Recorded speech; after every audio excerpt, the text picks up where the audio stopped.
You have to be strong in order to tell the truth, because it's so easy to lie. And lying is a self-preservation technique. So I don't trust dishonest people. Dishonest people are weak. It's the only way that they can survive is through lies, deception. I mean, you see it in class. I'll be looking at someone, they're doing things they know they're not supposed to be doing, and I'll just look at them and stand up, and all of a sudden they'll be like, oh yeah, what'd you have for number 2? And they'll start doing that stuff. It's like, you weak human being. You can't even stand by yourself. My God, I do not want you to have my back in the street. I do not want you to have my back in life. Because you're that person who's going to turn tail and run first chance you get, and then tell everybody afterwards how brave you were. Weak people have to be dishonest. They have to deceive. They have to go behind your back because they're too cowardly to do it in front of you. I mean, didn't we learn that at all from Disney movies? The bad guy is always working behind the scenes, behind people's backs, because they're too weak to do it in front of you. It doesn't mean you're going to win every single argument or every single fight, but it does mean that you've got the courage to show up and present yourself to the world as you truly are. So now you realize I'm a truth teller and I'm strong. If I tell the truth and I'm strong, that means I can persevere, which means I'm probably capable of winning some things in life. A job, a relationship, whatever goals you set for yourself, those are possibilities now. You really can be far more spectacular than you realize. And this isn't like some kind of like, let's all join hands and be hippies and love on ourselves. No, it's a true statement, because you don't realize what you could possibly become because you haven't become that thing yet. You also don't realize, by the way, what kind of monster you can become, probably, unless you become a monster. But you also don't realize what a hero you could become unless you really focus yourself on something and realize those virtues in yourself. You're going to excel in life and do much better, only because you got yourself on the right side of reality. Not the right side of history, not the right side of politics, not the right side of religion or race or nation or even the team that you support, because you're on the right side of reality. Reality is always going to win.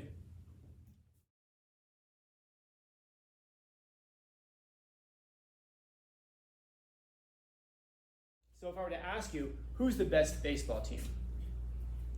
Someone tell me. You're in San Diego. What people can usually say? Padres, yeah. Well, they're the best. Are they the best? In what sense? Are they in first place right now? No, they're in 4th place. They're 10 games out of first place. Do they have the most World Series championships? No. Do they have the most division championships? No. Well, why are they the best? Because they're from San Diego and I'm from San Diego. So we join ourselves to that. And then perhaps in the sense that maybe I wasn't super good at baseball. By the way, you might just be a big baseball fan. You might just be from that city. There's nothing wrong with that whatsoever. But some people will join themselves to it just because of that. Which is the best nation in the world? America. How do we know this? We're free. We're free. What's the best religion in the world? Christianity. Christianity. Damn right, Christians. All right, so we're. Let me check and make sure I spell it correctly. I can't even spell Christian. All right, so what the best person in the world so far is an American Christian who's a Padre fan. All right, and what's the best race? Oh, y'all are afraid to answer that one. Mexicans are not a race, it's a country. Race, but who would Mexicans be? Hispanic. Yeah, or Latino, or whatever. I have friends who get pissed off at Hispanic because it has the word panic in it and they freak out, whatever. I try to tell them this isn't Twitter, this is the real world, but whatever. Okay, so now if you're a Latino Christian American who likes the Padres, now we're really onto something. And then there's this last part here about the holy cause. So what would be a holy cause? Because he distinguishes between religions and holy causes here. So what might a holy cause be?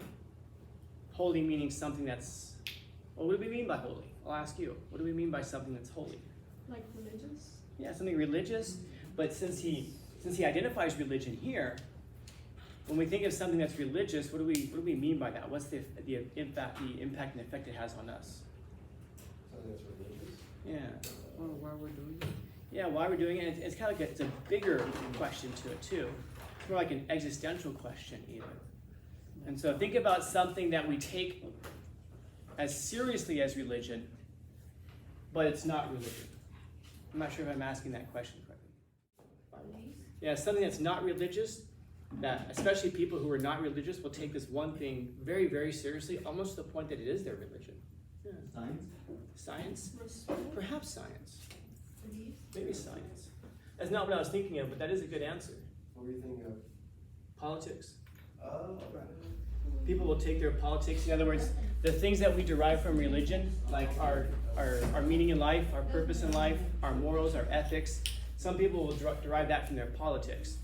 And they think of their political system as being like, for example, do you want to help poor people, or do you just hate poor people and want them all to die?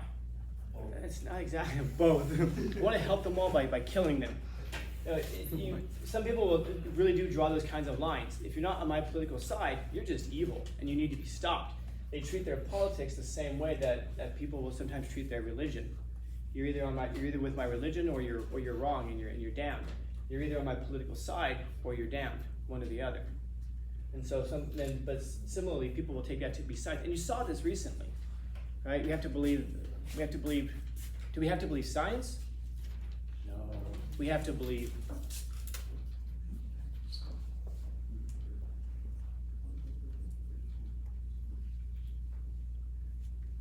the science. This is very different. Science is a methodology. Science is a methodology. That's what it is. It's how you investigate questions and issues. But people will say you have to trust the science. There's no such thing as the science. As soon as you put the word the in front of it, it's no longer science. It's now religion. It's now dogma. You have to, in fact, Anthony Fauci, if you remember who that guy was, he straight out said multiple times, if you don't agree with me, then you just don't agree with the science. So this is a person who elevates themselves to almost like Pope-like status. I will tell you what the truth is. Well, can't we use scientific methodology? No. You don't do that. You have to follow the science. I will tell you what that is. Now, then there are people who will join with that and say, yeah, you know what? I'm going to do what that person says. Why? Because it operates this, if you take it in the wrong way, it can operate as this in your life. In other words, you can replace God or religion or whatever with science. People do the same thing with politics. In other words, we're all worshiping something. Our brains are hardwired to worship something. The question in your life just becomes, what is it that you're worshiping? The thing that you put as directional and paramount in your life, that's the thing that you're worshiping. You could be worshiping money. Hell, you could be worshiping another person. If your whole thing is like, my whole life is revolving around this one person, all of my actions are geared towards this one person, then that's the thing that in your life that's functioning as a religion. It doesn't mean that you necessarily make shrines for that person. It doesn't mean that you make symbols and you wear them around your neck for that person, although that does happen sometimes. It just means that it's operating in your life the same way that a religion operates in your life. And so what Hoffer is getting at here is pretty much that. Now, I was asking last period, and I probably asked you before, but I'll ask you again. When you're thinking about yourself, you have to love yourself, right? Just nod. We have to love ourselves. Good. We're ready for, if I can get you to nod just by me telling you, then we're ready to start a religion. Yes, sir. Somebody has. Yes. Now, who should be the pope of that religion? All hail Scanlon. Oh, hail Scanlon. But we hear that kind of stuff all the time. You have to love yourself. You have to love yourself. You have to love yourself. We see it on Instagram all the time. Now, the question becomes why? Well, because if you don't, you're going to... Base issue. What's so lovable about you? Why should people love you? Well, because I'm loyal, so is my dog. And if you want a friend, just feed an animal. So you're just like my dog. But I'm also nice. So is my cat. Theodore, he's a really sweet boy. He's a really sweet, yeah, he's adorable. What's that? He doesn't scratch you? No. Theo's a sweet boy. Theo goes night-nights when it's night-nights time. He comes up to me and, oh, is it night-nights time? I used to pick him up and carry him night-nights time because he's a sweet boy. All that Theo wants in life is loveys. I feed Theo. His name is Fyodor. I named him after the Russian novelist Fyodor Dostoevsky. I just call him Theo. If I feed Theo, Theo's got no food in his bowl. And I go and I feed him. Theo comes over and he nuzzles me before going and eating because he's a sweet boy. He appreciates the food I give him. So Should I marry Theo? Yes. Give it a few years, it might be a possibility. But hopefully we can see a distinction between how it is that we would behave towards an animal and how we behave towards a human. So maybe it's not just because you're nice. And I guess actually, by the way, there is a real question. Are you really that nice? Like if someone says to me, I'm nice, I would ask, are you? Well, I'm nice to people who are nice to me. Well, then you're not really nice. You're just reciprocal. That's different. Well, I mean, I've never killed anybody. Is that the standard? You're not a murderer, therefore you're a good person? And so I ask that question, and sometimes students mistake that question when I ask you, what is so lovable about you? When I ask you that, I'm not saying there is nothing lovable about you. I'm asking you that because it's worth investigating within yourself, because that's when you start to feel better about yourself. Because you might be able to look at yourself and be like, because I'm smart. No, I'm really not that smart. I'm not, you know what? But you know what I am? I tell the truth. I'm honest. Are you honest?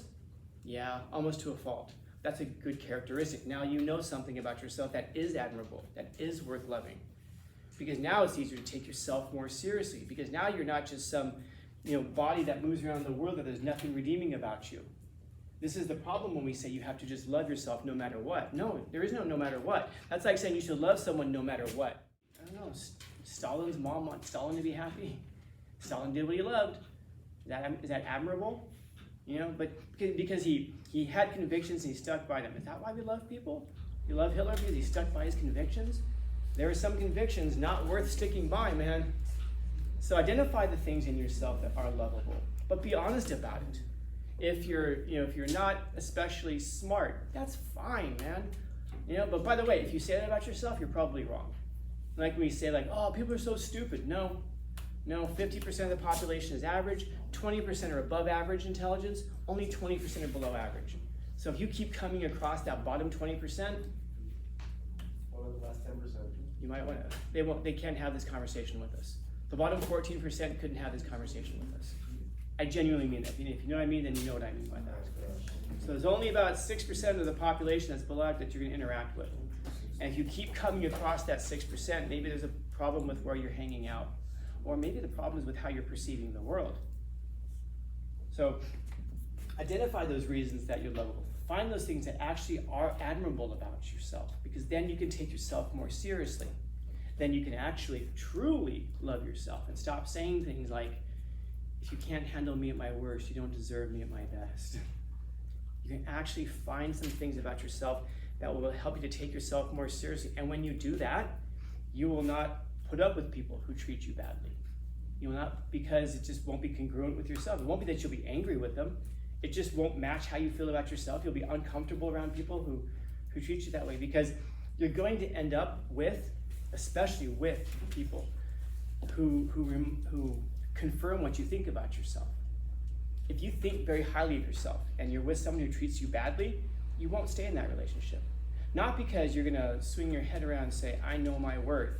That's not the case. It's just because it'll be uncomfortable. Something just won't be right if you can't put your finger on it.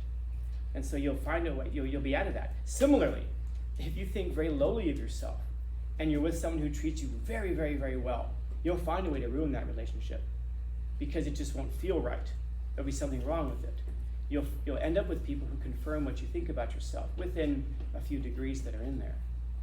And so that's another reason to find out the things about yourself that are lovable, that are admirable, because then you'll attract that and you'll expect that out of yourself.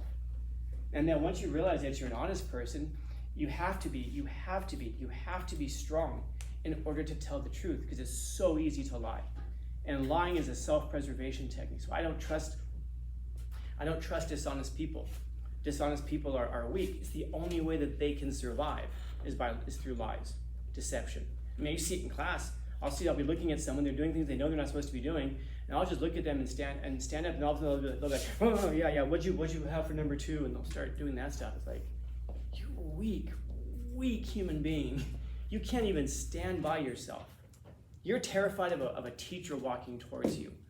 My God, I do not want you to have my back in the street. I do not want you to have my back in life. Because you're that person who's going to turn tail and run first chance you get, and then tell everybody afterwards how brave you were. I tried to save him. I tried to do what I could. Weak people have to be dishonest. They have to deceive. They have to go behind your back because they're too cowardly to do it in front of you. I mean, didn't we learn that at all from Disney movies? Isn't that what the early Disney movies are always doing? The bad guy is always working behind the scenes, behind people's backs, because they're too weak to do it in front of you. And so once you realize that, wow, I'm a truth teller, shit, that must make me strong. Doesn't mean you're going to win every single argument or every single fight, but it does mean that you've got the courage to show up and present yourself to the world as you truly are.